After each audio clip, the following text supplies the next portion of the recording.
For me, the simplest technique is the basic stepping into your light technique.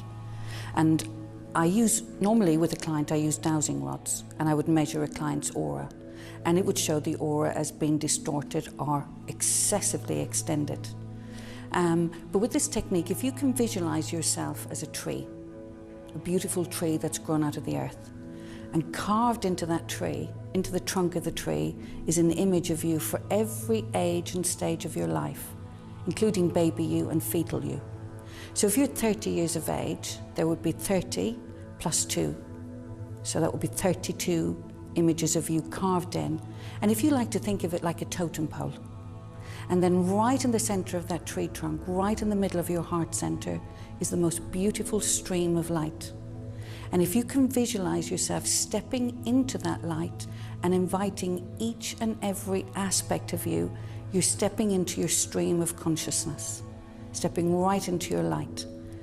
And when you do this, so when I use this with clients and then I measure them with the dowsing rods, they've gone into a beautiful space within, and suddenly their aura is what I call self-centered. It's a nice size aura around their energy. It's like they've created a boundary and they've taken their energy back in. Dr. Jill Bolte Taylor tells us we absorb our environment. We have a large extended aura. That aura will absorb whatever energies are in it.